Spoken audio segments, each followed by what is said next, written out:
इस समय हम मुंबई के सिवरी इलाके में हैं। यहाँ पे एक ज्ञानेश्वर विद्यालय है जिसका हॉल है। हॉल में कई तरीके की सुविधाओं का इंतजाम किया गया है। लॉकडाउन के चलते 22 तारीख को महाराष्ट्र के मुख्यमंत्री उद्धव ठाकरे ने लॉकडाउन का ऐलान किया। 23 तारीख से लोग जुम्बिश में आ गए कि आगे हमारा क्या होगा, मगर कुछ ऐसे समाज सेवी, कुछ ऐसे लोग हैं, कुछ ऐसे कारोबारी हैं जो कि लोगों की मदद के लिए आगे आए और उन्होंने बड़ी संख्या में मुंबई में फंसे हुए परप्रांतियों के लिए और सामान्य नागरिकों के लिए मदद का हाथ बढ़ाया। इस समय मेरे पीछे आप देख सकते हो कुछ लोग बैठे हैं जो कि लैपटॉप पे काम कर रहे हैं। आप सोचेंगे कि ये लोग क्या कर रहे हैं। मैं आपकी जानकारी के लिए बता दूं, ये लोग वो काम कर रहे हैं जो कि सरकारी नुमाइंदों को करना था। जी हाँ, ये सामान्य नागरिक हैं। ये कुछ लोग हैं जो कि लोगों को यहाँ से जो मुंबई में फंसे हुए हैं परप्रांतीय हैं उन्हें पहुँचाने का काम कर रहे हैं। और मैं आपकी जानकारी के लिए बता दूं, यहाँ से करीब इन लोगों की तरफ से जो है 2 ट्रेनें जो है जा चुकी हैं और भी लोगों को यहाँ से भेजने का ये काम कर रहे हैं। और भी मैं आपकी जानकारी के लिए बता दूं, यहाँ से कई हजारों लोगों के लिए खाना रोजाना दिया जा रहा है, अनाज बांटा जा रहा है। मेरे साथ में इस समय इस पूरे जो कार्यक्रम को लीड कर रहे हैं, इस पूरी मदद मुहैया करवा रहे हैं, वो मेरे साथ में है यासीन जी। यासीन जी, ये बताइए कितने लोग आप लोग हैं और किस तरीके की मदद और कब से पहुंचाई जा रही है? जब कोविड-19 की वजह से जो प्रॉब्लम क्रिएट हुआ, इससे हमारे इलाके में जो कारखाने और जॉब वर्कर कारीगर लोग हैं उन लोगों को खाने पीने की जो दिक्कत आई, उससे एक दिन जिस दिन भी जनता कर्फ्यू लगाया गया उस दिन इतनी परेशानी हुई, होटलें बंद थी, लोग भूख से परेशान थे।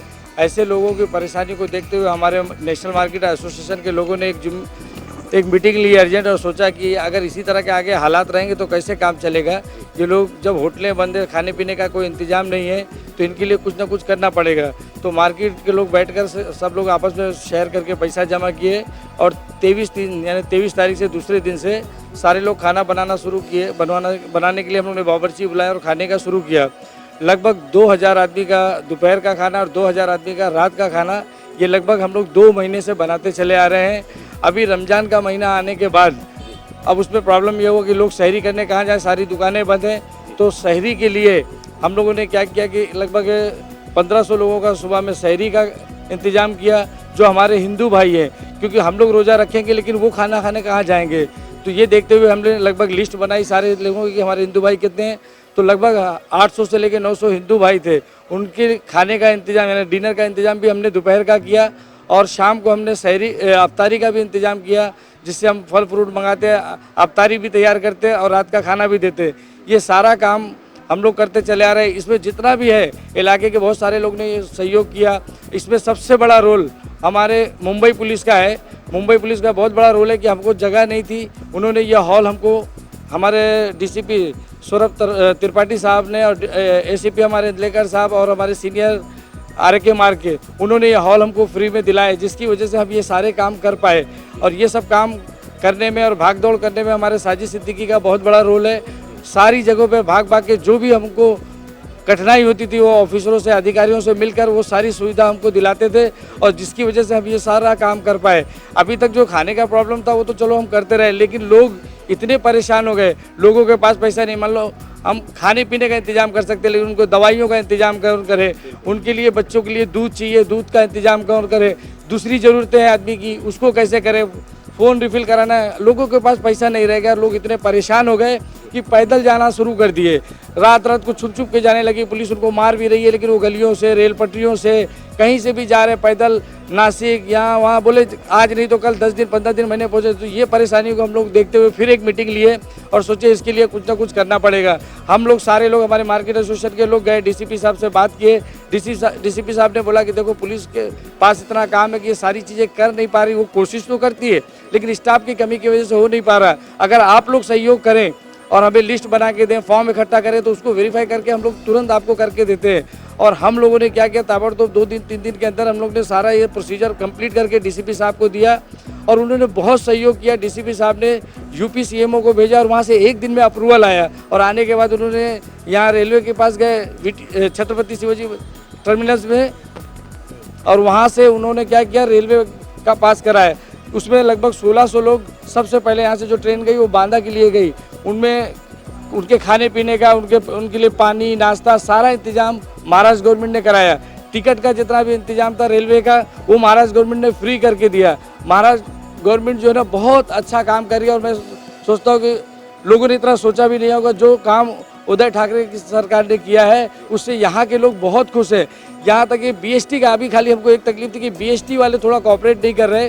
बीएसटी वाले क्या करते हैं कि वो अभी तक किराया माफ़ नहीं कर रहे, जिसकी वजह से प्रॉब्लम ये होता है कि लाइन बहुत लगती है और धूप में लोग परेशान रहते हैं जब तक उनके टिकट नहीं कट जाते। इसके लिए भी हम लोग ने क्या किया, 2 बार अभी बसों का पैसा जो है साजिद सिद्दीकी ने 26,000 रुपये अपने पास से बीएसटी वालों को दिया कि भाई टिकट में ज़्यादा लाइन न लगे। हम ये चाहते हैं कि हमारी महाराष्ट्र सरकार जो है वो रेलवे स्टेशन तक पहुंचाने के लिए बीएसटी का भी किराया माफ़ करे, क्योंकि लोगों के पास होता नहीं है। मान लो किसी के पास 100 रुपया, वो छुट्टा देखने के लिए 10 मिनट 15 मिनट लगता है, जिससे क्या होता है आधा घंटे का काम 2 घंटे में होता है और 2 घंटे का काम 4 घंटे में होता है, जिससे लोगों को बड़ी तकलीफ होती है। यही सारी मेरी मांग है यहाँ की हुकूमत से। जी यासीन जी, अगर मैं बात करूँ, अभी यहाँ पे मेरे पीछे मैं कैमरामैन को चाहूँगा दिखाएं, कुछ अनाज की पोटलियाँ यहाँ रखी है जिसमें के तरह तरह के अनाज की चीज़ें हैं, जैसे दाल है, शक्कर है, चावल है, गेहूं का आटा है, तेल है। इन तरीके की चीज़ें जो हैं लोगों तक पहुँचाई जा रही है।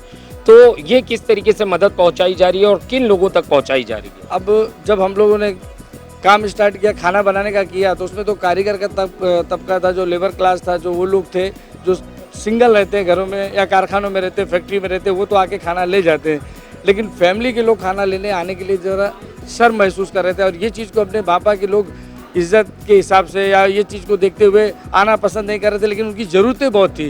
कोई 2 दिन से भूखा था, कोई 3 दिन से भूखा था, कोई पड़ोस में से लेके खा रहा था। अब आस पड़ोस वालों की भी वो हालात नहीं थे कि उनकी मदद कर सके।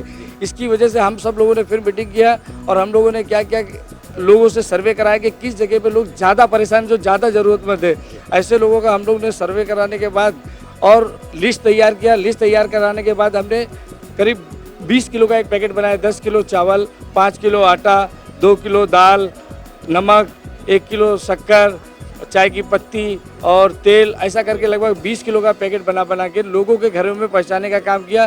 क्योंकि जो लोग शर्म की वजह से यहाँ तक नहीं आ सकते थे, ये काम हमने उनके घरों पे पहुंचाया। लगभग हम लोग इससे पहले 3500 लोगों को राशन का पैकेट भेज चुके हैं। लेकिन अभी भी अब ऐसे लोग हैं जो मिडिल क्लास है, जो मतलब लोगों की मदद कर सकते थे, करते थे, अब उनकी भी आर्थिक हालात ख़राब हो गए हैं। जो आके वो हमसे बोल रहे हैं कि यासीन भाई किससे बोलने जाए, हम तो बोल भी नहीं सकते और बच्चे भूखे रह भी नहीं सकते, क्या करें। उनकी परेशानियों को देखते हुए फिर हमने अभी 1000 पैकेट मंगवाया, और ईद के हिसाब से भी कि ईद का त्यौहार आ रहा है, लोग भूखे न रहें, तो हम लोगों के घर में जो भी चीज़ें हैं वो भेज रहे हैं। हम लोग यहाँ बुलाकर इसलिए नहीं बांटते, उसे सोशल डिस्टेंसिंग जो मेंटेन नहीं हो पाता, और उसमें होता ये है कि जो ज़रूरतमंद है उस तक राशन नहीं पहुँचता, और कुछ लोग 2-2 बार, 3-3 बार, 4-4 बार ले जाते हैं, जो थोड़ा ढीठ किस्म के लोग होते हैं। लेकिन जो शर्मिंदा होते हैं, जो मतलब ऐसे लोग होते हैं जिनको शर्म महसूस होती है, वो लोग नहीं आते, और वो रियल ज़रूरत में रहते हैं, उन लोगों को नहीं मिल पाता। तो हम लोग क्या करते हैं, हमारे हिसाब से सर्वे कराते हैं और उनके घरों में वो राशन पहुँचाने का काम हम लोग खुद करते हैं। हमारे ऐसे लगभग 200 साथी हैं जो अलग अलग शिफ्ट में खाना बनाने का काम करते हैं। हमारे कुछ लोग हैं जो रेलवे का पूरा काम है। कुछ जितने भी स्टूडेंट हैं वो अपनी तरफ से अपना लैपटॉप लेके आए और यहाँ पर वो पूरा खुद से काम कर रहे हैं। इसका कोई चार्ज नहीं लिया जाता, कोई काम का नहीं। यहाँ तक कि जेरोक्स कराना, उसका मेडिकल कराना, सारे काम यहाँ के लोग फ्री करा के सब चीज़ देते हैं। किसी से कोई भी 1 रुपये लिया नहीं जाता, उल्टा उनकी मदद की जाती है। अगर लगता है कि उसके पास जेरोक्स कराने के पैसे भी नहीं तो हम जेरोक्स करा के भी देते हैं। ये सारी चीज़ की जो जिम्मेदारी है हमारे साथी अतीक भाई है, वो पूरी ये काम की जिम्मेदारी निभा रहे हैं। लगभग उनके हाथ के नीचे 50 से 60 लड़के जो पूरा काम करते हैं, पूरा पुलिस को सहयोग करते हैं और पूरे पेपर तैयार करके देते हैं। इसके बारे में आप अगर जो भी डिटेल है ना उस अतीक भाई से पूछोगे तो आपको पूरा विस्तार से इसके बारे में बता सकते हैं। अतीक भाई, मैं आपसे सवाल करना चाहूँगा। अतीक भाई, ये बताइए कि मैं पहला सवाल आपसे ये करूँगा, अगर कोई पर प्रांतीय अपने गाँव जाना चाहता है तो किन तरीकों के डॉक्यूमेंट्स की मांग सरकार कर रही है और आप लोग कर रहे हैं? कौन से डॉक्यूमेंट्स ऐसे हैं जो आवश्यक हैं, वो लोगों तक आप बताइए कि क्या क्या चीज़ें लगती है। गांव जाने के लिए तो सर पहला जो है पेपर वो हमको तो मेडिकल का चाहिए। इसके लिए कि अगर वो बीमार हो और जाने के बाद रास्ते में उसकी वजह से कई लोग को नुकसान हो जाए तो वो हमको कंपलसरी मेडिकल का रिपोर्ट चाहिए, ताकि उससे मालूम पड़ जाए कि दूसरे लोग उससे नुकसान ना, उनको बीमारी ना हो। तो हम पहले मेडिकल का मांगते हैं और दूसरा कुछ एक आईडी प्रूफ, चाहे आधार कार्ड हो चाहे पैन कार्ड हो, कुछ आईडी प्रूफ से जिससे मालूम पड़ सके कि वही आदमी है ये। कहीं ऐसा ना हो कि उसने अपना बनाया फर्जी कोई आदमी को भेजवा रहा हो, जिसको ऐसे और नुकसान हो जाए दूसरे लोगों का। इसके लिए हमको ये दो चीज़ खाली लेते हैं हम लोग, एक मेडिकल और एक आधार कार्ड या ऐसा जो भी आईडी प्रूफ उसका, वो उसका हम लोग जेरोक्स लेते हैं। जी अतीक जी, अगर मैं सवाल करना चाहूँ, इससे पहले कहाँ कहाँ ट्रेनें यहाँ से जा चुकी है, यहाँ के लोगों को आपने भेजा है? पहली ट्रेन तो सर हम लोग भेजे हैं बांदा जिला की, जिसमें से कुछ 1235 आदमी की ऐसे कुछ लिस्ट बनी थी, तो एक बांदा की ट्रेन छोड़ी गई है और दूसरी ट्रेन लखनऊ की छोड़ी गई है, जिसमें गोरखपुर, बस्ती, जौनपुर, आजमगढ़ ऐसे सब लोगों को बैठा के उसमें भेजा गया है, जिसमें 1635 आदमी थे उसमें। सर ये बताइए कि आप आगे आने वाले समय में कौन कौन सी ट्रेनें जाने वाली है जिसमें के लोग जा सकते हैं, अपने गांव अपने वतन लौट सकते हैं? अभी सर इसके बाद जाने वाली है अपना बांग्लादेश और बिहार की, सबसे ज़्यादा आदमी उधर है, यहाँ परेशान है, उनकी कोई गाड़ियाँ नहीं है, तो उसकी हमने मांग की है चौकी में। और अपना चौकी के साहब ने भी कहा है कि आप लोग इनकी लिस्ट बनाइए, कि हम लोग बैठ के बात करेंगे। तो पहली ट्रेन अगर इंशाल्लाह अगर हो गया तो हम लोग बंगाल और बिहार की छोड़ेंगे, और उसके बाद फिर एक बांदा की छोड़ेंगे, उसके बाद फिर लखनऊ वाली है। ये 3 ट्रेन छोड़वाने का हमारा इरादा है, कोशिश करेंगे। अब कहाँ तक कामयाबी मिलती है अल्लाह के ऊपर है। जी बिल्कुल। जैसे कि आपने सुना, ये थे अतीक जी और यासीन जी, जिन्होंने अपनी बातें हमारे सामने रखी, आपके सामने रखी। किस तरीके से पहले दिन से ही ये लोग लोगों तक मदद पहुंचाने की कोशिश कर रहे हैं, लोगों तक सहायता पहुंचाने की कोशिश कर रहे हैं। जो लोग इसके लिए जो हकदार हैं उन तक हक पहुंचाने की कोशिश कर रहे हैं, चाहे वो पके हुए खाने के ज़रिए हो, या तो अनाज के ज़रिए हो, या तो किसी को गांव जाना हो उसके लिए हो, सारी तरीक़ों की मदद पहुंचा रहे हैं। किसी भी जाति धर्म से ऊपर उठकर इंसानियत का फ़र्ज़ ये लोग निभा रहे हैं। और हम चाहते हैं कि भारत के लोग इन जैसे लोगों को देखकर सीखें, ना कि उस तरीके की गोदी मीडिया जिसके पास के ऐसे लोगों को प्रदर्शित करने का, सामने लाने का समय नहीं होता है। वो बड़े बड़े मुद्दों में उलझे होते हैं, मगर ज़मीनी हकीकत कोरोना को लेकर भारत की ये है कि जो मज़दूर हैं, जो बलवा मज़दूर हैं, वो पिसे जा रहे हैं, पैदल चलने के लिए अपने परिवार के साथ मजबूर हैं, उनको किसी किस्म की सहायता नहीं पहुंचाई जा रही है। तो ऐसे कुछ मुट्ठी भर लोग उठ खड़े होते हैं और कमर कसते हैं ऐसे लोगों की सहायता के लिए। द डेली इंडिया न्यूज़ ऐसे लोगों को सलाम करता है और इनके हौसलों की दाद देता है। और भी लोग अगर इस तरीके का काम करते हैं और हमारे चैनल से संपर्क करना चाहते हैं तो बेशक हमसे संपर्क करें, हम उन्हें भी लोगों के सामने लाएंगे और इंसानियत को आगे बढ़ाने का काम करते रहेंगे। कैमरामैन शफीक साटविलकर के साथ सईद शेख की report, the daily India news, Mumbai.